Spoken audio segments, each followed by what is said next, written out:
1980s, that introduction was via the work of Rachel and Gillian here when I first started reading Woolf. And I'm delighted also that Ali Smith is here. My very first publication as an academic, and possibly her very last, was in a collection edited by Caroline Gonder called Tea and Leg Irons. And Ali published a wonderful essay on William Carlos Williams, and I published my first piece on Woolf in 19 Canteen. So thank you all. Anyway, so the highest intellectual circles. For example, this year we'll see the 21st Annual International Academic Conference on Woolf in Glasgow. And in 2012 there will be a major international conference in Paris devoted to Woolf among the philosophers, where we think she belongs. Now, her work will be explored there alongside that of philosophers such as Merleau-Ponty, Derrida, Lacan, Kristeva, and Sisu. And the messianic theme returns. In 1929, Woolf predicted, this is the great thing about iPads, you don't have to wear your reading glasses, you can expand the text. She predicted the messianic coming of Shakespeare's sister in 100 years hence, and that century is fast approaching.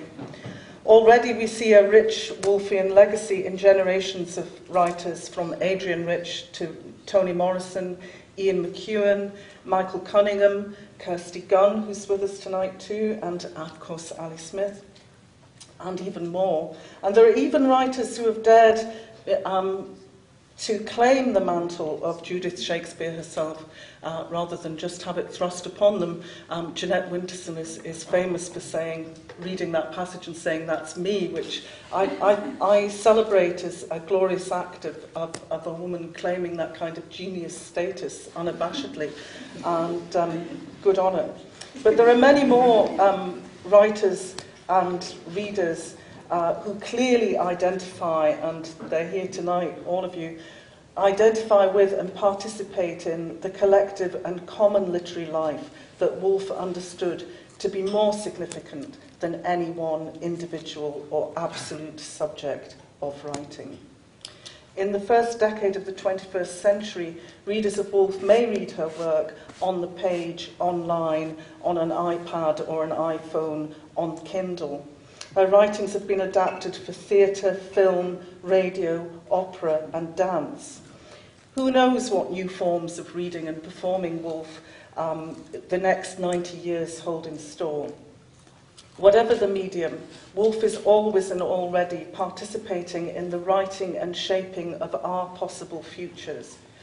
In 1903, aged 21, she described her own exhilarating experience of reading as, "I feel sometimes for hours together as though the physical stuff of my brain were expanding, larger and larger, throbbing quicker and quicker with new blood." And I always say to my students, that's what you'll feel like if you read Virginia Woolf. And there is no more delicious sensation than this. I read some history, it is suddenly all alive, branching forwards and backwards and connected with every kind of thing that seems entirely remote before. I seem to feel Napoleon's influence in our quiet evening in the garden, for instance. I think I see for a moment how our minds are all threaded together, how any live mind today is of the very same stuff as Plato's and Euripides. It is only a continuation and development of the same thing. It is this common mind that binds the whole world together, and all the world is mind. Then I read a poem, and the same thing is repeated. I feel as though I had grasped the central meaning of the world, and all these poets and historians and philosophers were only following out paths branching from that centre in which I stand. And then some speck of dust gets in my machine, I suppose, and the whole thing goes wrong again. But what makes us feel Woolf's presence and influence on our own less than quiet evening in the garden in this already turbulent year, 2011? In 1927, aged 45, Woolf wrote on poetry, fiction, and the future. She said, "The mind is full of monstrid, hybrid, unmanageable emotions," which is exactly what it's like to edit her. That the age of the earth is 3 billion years, that human life lasts but a second, that the capacity of the human mind is nevertheless boundless, that life is infinitely beautiful yet repulsive, that one's fellow creatures are adorable but disgusting, that science and religion have between them destroyed belief, that all bonds of union seem broken, yet some control must exist. It is in this atmosphere of doubt and conflict that writers have now to create. This ability to create and make new and make us happy in the midst of doubt and conflict is Woolf's gift to her readers. Actively engaged as a feminist, a socialist, a pacifist, and anti-fascist, she probed in all her writings the complex relations between art and the real world. Woolf's scholarship has flourished in tandem with the rise of modern feminism, and under its impetus, her intellectual transformations have shaped the academy.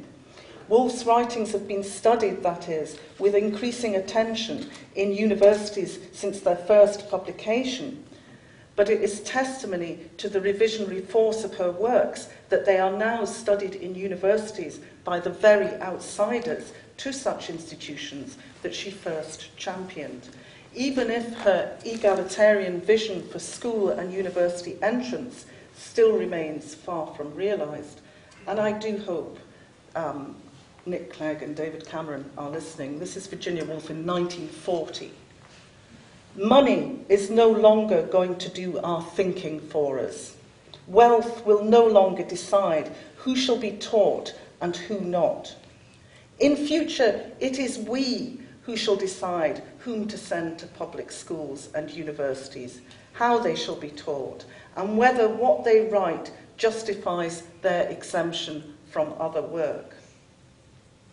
But above all, reading, both inside and outside the academy, is a sacred and infectious pleasure for Virginia Woolf, and an end in itself. So much so that she celebrates its power even to dispense with the mythic day of judgment itself. She says, "The Almighty will turn to Peter and will say, not without a certain envy, when he sees us coming with our books or our iPads under our arms, 'Look, these need no reward. We have nothing to give them here. They have loved reading.'"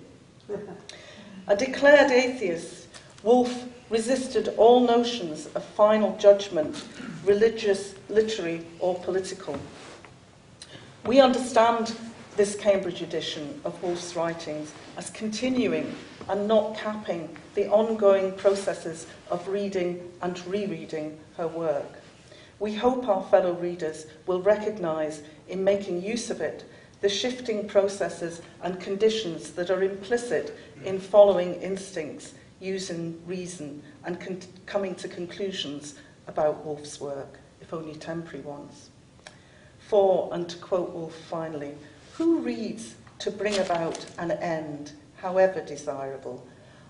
Are there not some pursuits that we practice because they are good in themselves, and some pleasures that are final? And is not this among them?" Thank you.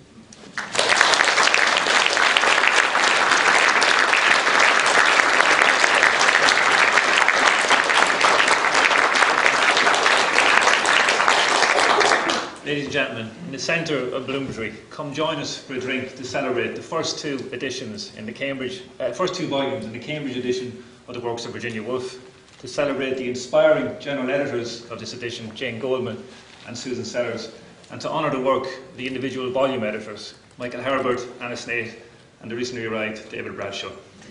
Over this way.